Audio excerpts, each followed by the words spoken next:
Welcome to Ayurveda and Spirituality with your host, Alakananda Ma, a renowned Ayurvedic expert and a graduate of a top London medical school. She is the principal of Alundi Ayurveda Gurukula, a unique apprenticeship-style school in Boulder, Colorado. She is a spiritual mother, teacher, flower essence maker, and storyteller. Join us as we uncover the timeless principles of Ayurveda, discover practical tips for enhancing vitality, and explore the deeper dimensions of spirituality that intertwine with the ancient science of life.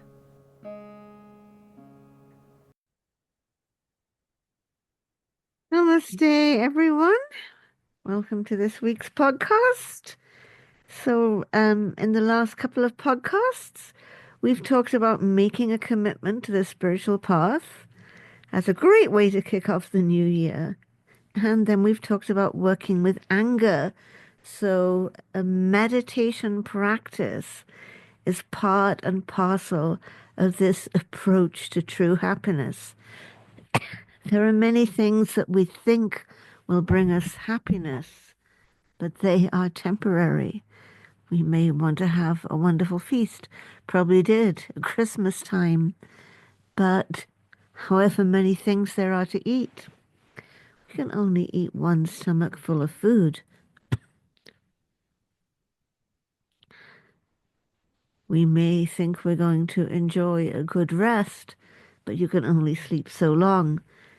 The ice cream will melt. But the practice of meditation will have a permanent benefit.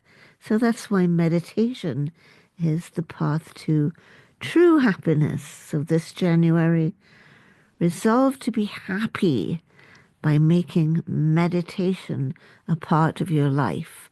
And if you think that mood swings or feeling emotionally flat could be related to your perimenopause or your menopause, remember we have a wonderful course, 5-class course, Ayurveda for menopause, and at this time, this January, you can get a discount, a 15% discount, using the code MENO15. So hop onto the website and look at that course. The fact is, dear friends, I'm finding nowadays that the vast majority of my patients who come to see me in clinic do not have a regular meditation practice. Maybe they're thinking about having a meditation practice. Maybe meditate a little bit in the context of a yoga class. Maybe do a little bit of chakra meditation, which is really more dharana, concentration, than dhyana, meditation. But the vast majority have never really studied how to meditate and don't have a regular meditation practice. Seems like meditation was much more prevalent in the late 60s and the 70s during the consciousness revolution when Naropa University was being founded and so many amazing things were happening. Today we are more Martha than Mary. We are busy with many things. So that's the story in the Bible where Jesus is visiting his friends, Martha and Mary. Martha's bustling around in the kitchen, cooking up a storm because she's got a very important guest. And Mary's just sitting at Jesus' feet. And Martha's like, "Hey, Mary, I've got so much to do. Why don't you help me?" And Jesus says, "Martha, you are busy with many things." When only one thing is necessary, maybe he's just trying to say, all we need is a pot of kitchery. But there's a deeper meaning. Only one thing is necessary, contemplation. He says, Mary has chosen the better part, and it shall not be taken from her. It is more important to focus on contemplation, and from that, the action can flow in a natural and easeful way.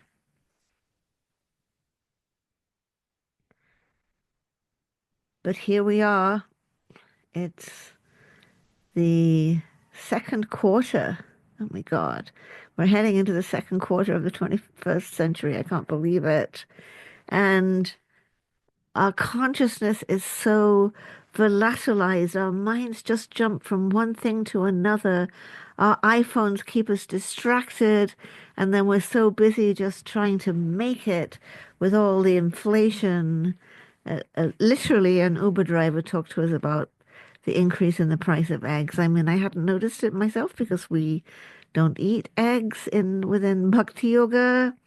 But of course, eggs have gone up in large part due to bird flu and also because of the inflation that came with COVID. So we feel very busy and stressed, but we're also constantly distracted. So can we set aside a little time each day to make friends with our own mind?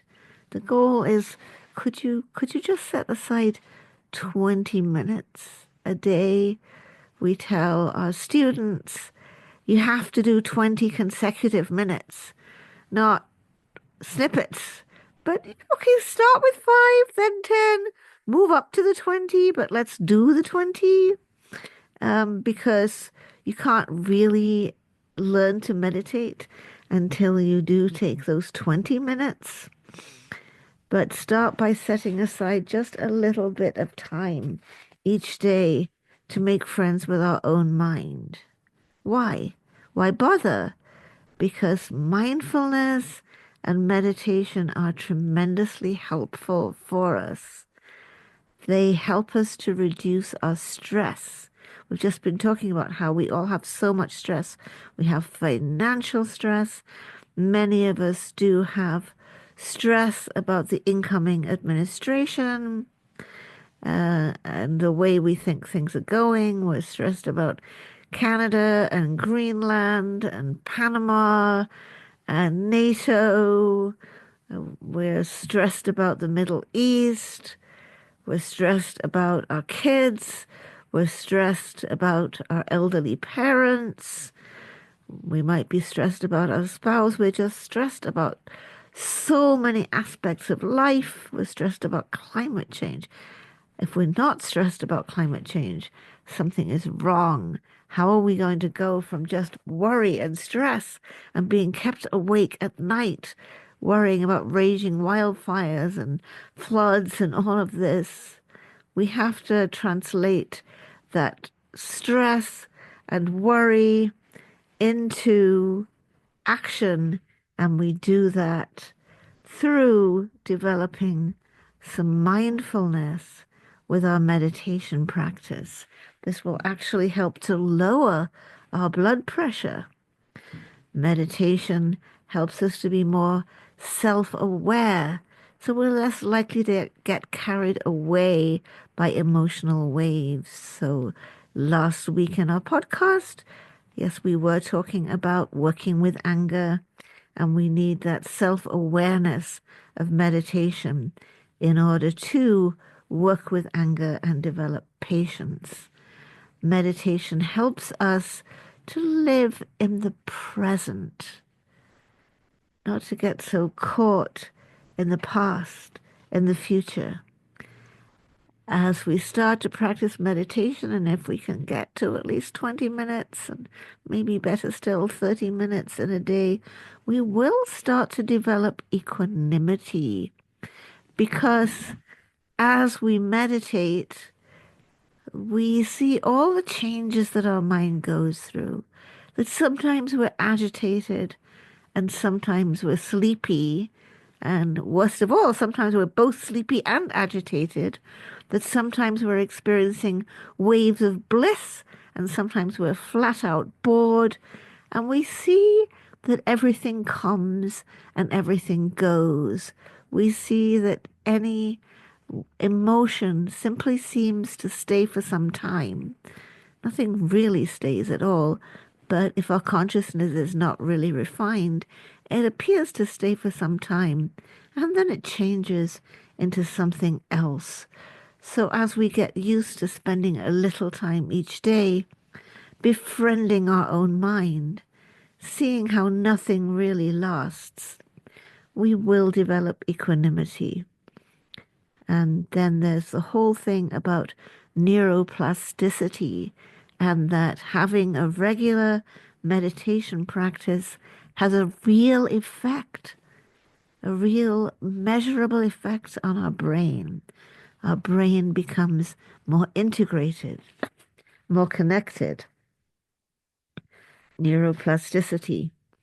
As our brain becomes more integrated and connected, it's easier to work with issues like deep-seated trauma because we gain more and more ability to rewire our brain out of that trauma mode.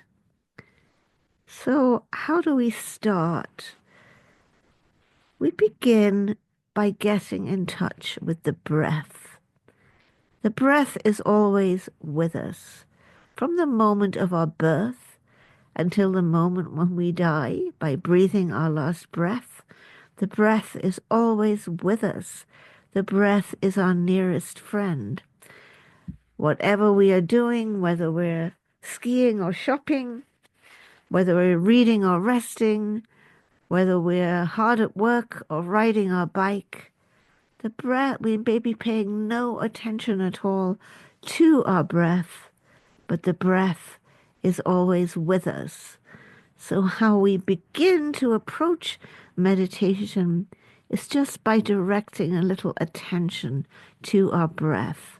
And at the very beginning, we usually start with what's called Anapana, which is just beginning to see if we can concentrate on our breath. There's two options. Choose between watching your breath coming in and out of your nostrils, option one. The cool touch of the incoming breath, the warm touch of the outgoing breath. Just watching the natural breath. It's fine to start your sitting time with 3 deep breaths, but after that, don't try to do any deep breathing or special breathing or anything fancy. See if you can settle with the natural breath. Watching the breath as it comes in and out of the nostrils. Sitting comfortably. I should have touched on that before I dived into the breath. Sorry. You've got to be sitting comfortably. It's very traditional for us to sit on the floor in lotus position, half lotus, cross-legged position, whatever is comfortable for us. In some traditions, they like to use a zafu. I'm very small. I've determined that a zafu is much too big for me. I just use a small blanket folded to elevate my butt, but get yourself seated comfortably. But you don't have to sit on the floor if that's going to hurt your back, or if you're not used to it, or if you're starting meditation at an older age. You can sit on a chair, or you can sit on a prayer stool. You can sit on a chair, but not an easy chair. Sit on an upright chair, feet firmly planted on the ground, and then have your hands, whether you're on a chair or sitting on the ground, have your hands either comfortably resting in your lap or resting on your knees. Sit in a way that is relaxed and alert, and then watching the breath. So we said, option one, watching the breath coming in and out of the nostrils. I personally have tended to favor that option, but you can pick the other option, the rise and fall of the diaphragm. But at this stage, at the Anapana stage, we are starting to begin to develop a teeny tiny bit of concentration. So we're not yet ready to watch the whole breath as it moves throughout the body. We're picking something very specific. Nostrils, diaphragm. And we're concentrating on it. And don't miss a single what? Yes, our minds keep roaming into the past and into the future. Going here, going there. We are planning, we are list making, we are thinking about our daughter's wedding, we are thinking about the shopping, we are thinking about insurance, we are thinking about our next vacation. Our minds are roaming into the past. The past. What did he say to me? Did I do that right? How did today go? And so on and so on. Our minds keep roaming into the past and future. But you know what? It's told in the Tibetan teachings that there is a pigeon who is sitting on the mast as the ship goes out to sea. The pigeon is not a seabird. A pigeon is not a gull or a tern. A pigeon is not a seabird. So the pigeon can never fly far from the mast. It may go fly around for a while, but it will always return to the mast. So this is how it is with the mind. It will wander off, planning a vacation in France, or worrying about the mistakes we might have made at work the day before yesterday, or how we're going to pay our bills, or what movie we're going to watch, or what we saw on Facebook. It's going to come back. It can't be lost forever. Your mind will always come back. So at some point, you're going to realize that you're lost in thought, or as Goenka used to say, you're rolling in thoughts. You're simply rolling in thoughts. And when you realize that you're rolling in thoughts and that the plan was to concentrate on your breath, at the nostril or the diaphragm, just gently come back. Don't beat up on yourself. Oh my God, I'm such a bad meditator. I'm never going to be able to do this. I bet everyone else has been watching their breath the whole time. I'm just hopeless. Don't go there. Everyone's mind is wandering. I've been meditating since forever. My mind wanders. I actually invented meditation when I was a teenager. There was no one there to teach me, and I was doing my prayers every evening according to the pact system: praise, adoration, confession, thanksgiving, supplication. And the book I read said, and then the second S, pacts with a double S, silence.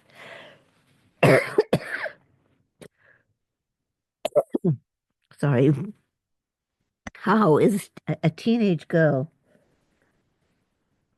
going to practice silence? And for how long can she do that? So I would sit, unfocused stare at the wallpaper. I had invented meditation. I didn't know that was meditation. I would sit and stare at the wallpaper for as long as I could be silent. So I've been doing this since I was 16 or 17, and my mind still goes off rolling in thoughts, so don't beat up on yourselves. It's all okay. The pigeon will come back to the mast. Whenever you can, bring your attention back. Keep coming back. And the next thing about approaching meditation is we can give ourselves a little love. After spending some time bringing our attention to the breath and gently bringing our attention back to the breath, then we can do a little bit of loving kindness meditation, and a very, very simple form. On the in-breath, may I be happy. On the out-breath, may all beings be happy. May I be happy. May all beings be happy. Spread the love, share the love, but begin with giving a little bit of love to yourself. Use the breath to offer loving kindness to yourself and to all beings. So if you just start off like that, a little bit of attention to the breath, and then towards the end of the time that you can take to sit still, ideally 20 minutes minimum, may I be happy. May all beings be happy. A little bit of metta, a little bit of loving kindness. And you know what? We are now starting to befriend ourselves. The idea is to get to know your own mind with kindness, with gentleness. The idea is to befriend ourselves and give a little love to ourselves. That's a start. Really, to develop further, we need some kind of guidance, some kind of training. Ideally, go and take a course, either at IMS, Insight Meditation Society in Barre, Massachusetts. They have a website, I think it's dharma.org, or at Spirit Rock in California. That's the ideal. Go for a meditation retreat, learn the whole practice, really get into it. But if we're not able to do that at this time, we still can get started, but some kind of guidance is needed. Usually we have all of our patients start off by using the book Loving Kindness by my friend Sharon Salzberg, that walks you through loving kindness practice with a wonderful series of exercises. So you read the chapter, do the exercises, do that exercise for a week at least before you go on to the next chapter. I must have gone through this book 20 times or at least 10 times. I've gone through this book so many times, teaching it to the students. Always fresh, always helpful. She's a wonderful person, and it's a really great book. If you do live in the local area, do reach out to Alandi. Sadananda is available as a meditation instructor. He can get you started. He can give you that personal guidance that is the very best way to get going with your meditation. That is something we don't charge for, although it is normal, of course, to want to return something back to a teacher, be that in terms of money or in terms of service or both. But yes, you can reach out to Alandi if you feel like you'd like personal guidance. But you have to be willing to set aside a time to meet with Sadananda personally each week. And you have to practice, because if you don't practice, he's wasting his time. He doesn't like that. He's very, very patient, but he loves good students, especially. He's had some very good students lately and who do practice. So if you're willing to do that, that's the very best way to go forward. Otherwise, there is an Insight Meditation full correspondence course available from Sounds True that really get you going with meditation. And that course is by, again, my friend Sharon Salzberg and Sadananda's meditation teacher, Joseph Goldstein. So you could try that out little by little, little by little. We're not going to get enlightened overnight, but maybe we could feel a little bit more sane, a little bit less stressed, a little bit less distracted, and definitely happier, one step at a time. The problem with the things that we start in January is we dive in. I'm going to meditate for an hour every morning and an hour every evening, which literally is what you're supposed to do. It's definitely the way that I used to do it. In fact, I started 3 hours every morning and 3 hours every evening, 4 to 7 a.m., 4 to 7 p.m., and one retreat day a week because I had the lifestyle set up like that in India, where all I had to do was seva and sadhana. I didn't have too much else to worry about. So I was lucky I had those opportunities. Later, it got whittled down to an hour and a half a day. The 21st century has not been so good for it, but can we get those 20 minutes in? Remember, don't you can't break the 20 minutes up into 2 minutes here and 5 minutes there. The 2 minutes help. The 30 seconds actually help. Dong Sa Kongtrul Rinpoche, I think that's the correct name of him, the little Rinpoche that makes the films. He was a huge fan of 30 seconds ultimate bodhicitta. You can have your phone or your computer ding at random times, and you can take 30 seconds and come back to your breath. It's absolutely wonderful. But it's not the whole thing. You have to have those 20 minutes. So work it up. 5 minutes, 10 minutes, 15 minutes, get to 20 minutes and keep going little by little. This will happen, that will happen. Just keep coming back to your practice. Just keep persisting. Don't allow discouragement to be your hindrance. Don't allow beating up on yourself to be your hindrance. Don't have meditation be something you take up for January and forget about in February. And that means start gently, little by little, build it up, work on it. This is the key to happiness. It is the only key to real happiness. Because remember, the ice cream will melt, but your meditation practice won't. And however little you practice, it all adds up little by little. Just persist. Just keep going.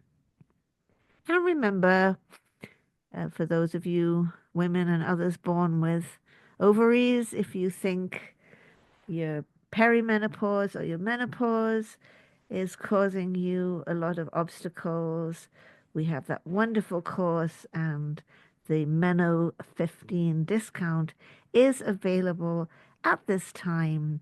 So just go check out the course on the website. Make a good start to the new year by approaching meditation, beginning to meditate, starting to find your way towards true happiness. Namaste.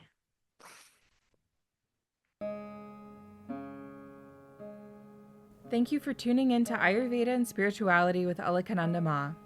We hope today's exploration has ignited a spark of curiosity and insight within you. If you enjoyed this episode, be sure to leave us a 5-star review and share it with a friend. For more enlightening discussions and practical wisdom on Ayurveda and spirituality, subscribe and join our Facebook group, Alundi Ayurveda. To allow us to continue sharing valuable content, consider donating to Alundi Ashram. The links will be in the show notes. Until next time, may you walk the path of Ayurveda with grace and embrace the light of spiritual wisdom in your journey. Trayambakam yajamahe sugandhim pushtivardanam urvarukamiva bandanam mrityormukshiyam